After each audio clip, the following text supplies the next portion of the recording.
و نفرهایی که یکدیگر را به خاطر خدا دوست می‌دارند، پیامبر گرامی بود در حدیث هم میگه که وقتی روز قیامت میشود، علای مهربان فریاد میزد است: این المتحابون فی جلالی. ببینید که مقصد بسراغ نفرهای علای مهربان سفارش میداد که بیارین نفرهایی را که در دنیا به خاطر من یکدیگر را دوست می‌داشتند. اگه علای مهربان اونها را مکافات دادنیه.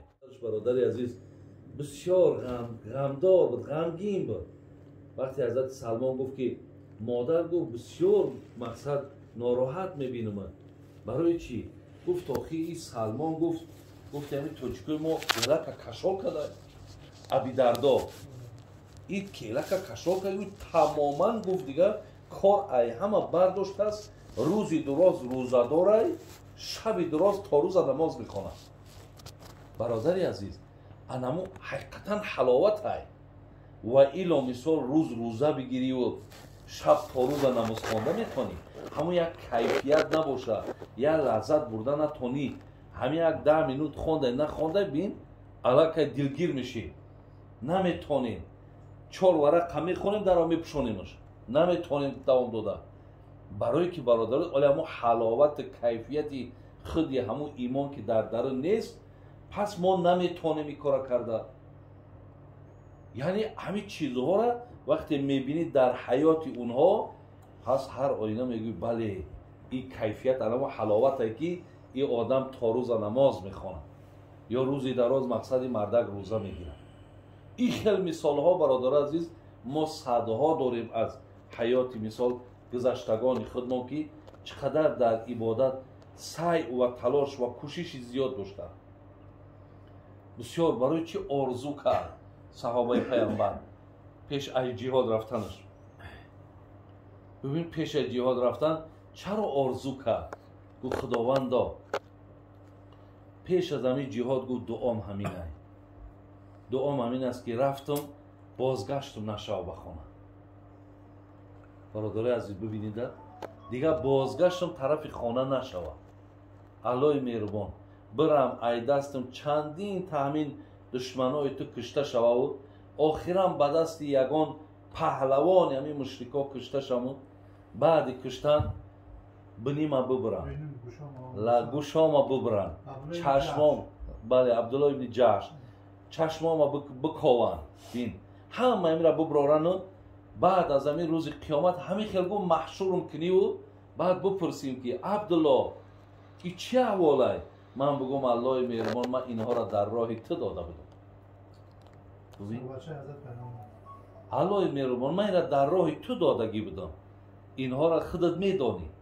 این را کیفیت ایمان انمو حلاوت ایمان همین بود که برادر عزیز بازی ما حج میریم خدا میگیم امید الله مهربان که یک کاری که با صحت سلامت به خانه مون بیار ما یک که اگر همی بگن که در همون جا جان طبیعی گیره خوب نیست موی تنمون میخیزد میگیم این نیست همی خانه که خود مونده جا پای خود مونده.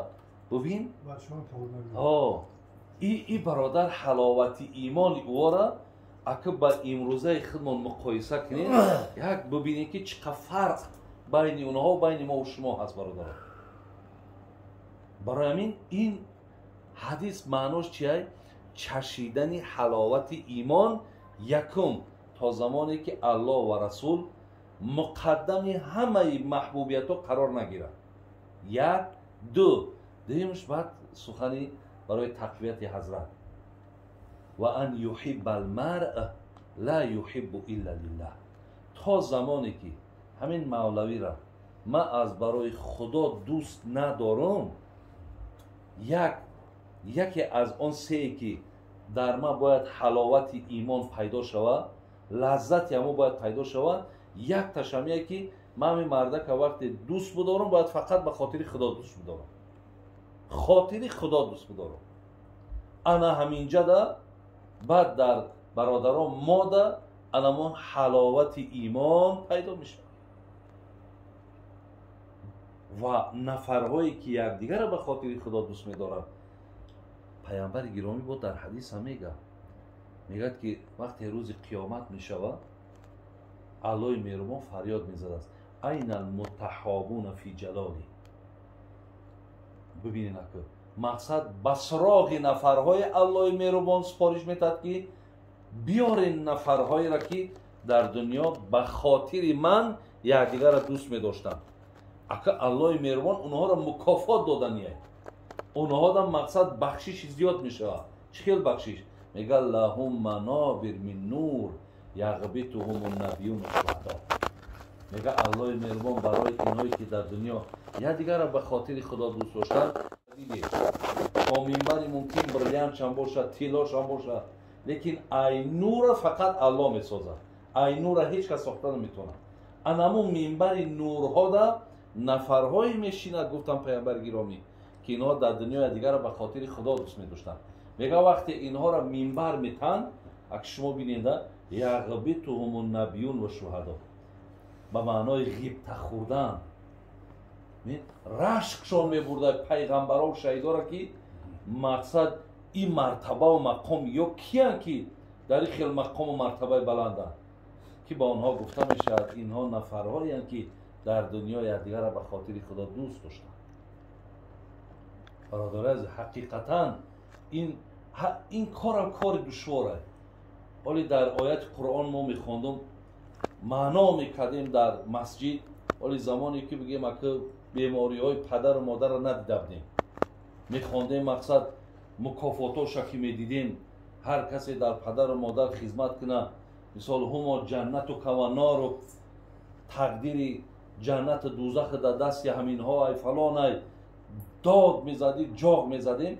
یکی وقتی که بیماری کردن، وقتی نگاه و بین کردن این پدر و مادر بسیار مشکل بوده.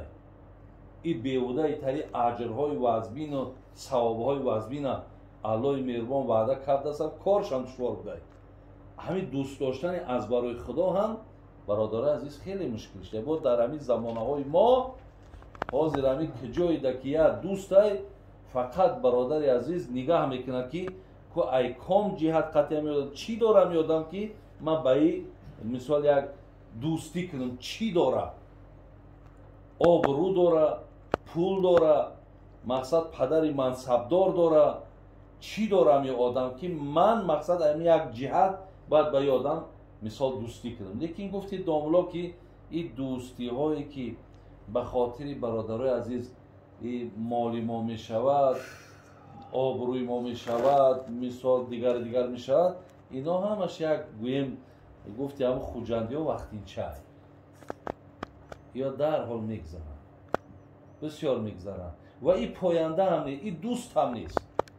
او دوستی را که پیامبر گرامی گفت که لا تو صاحب الا مؤمن، شما دوستی کنیم با نفرهایی که مقصد ارزنده هن، عقیده دارن. این خیلی دوستی ها برادر از برای الله این خیلی دوست نیست دیگر، قریب کی نیست دیگر.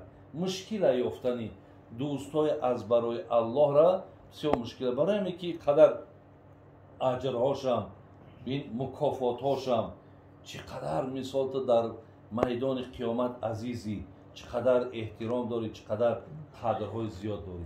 الله رحمت کنه جناب جنونی را میگو رفیق اهلی کمیاب است، هوش دار، حذر کن از قرینهای دلازار، برو بنشین به نزد کژدم و مار، مرو بر نزد هر شیطانی مکار.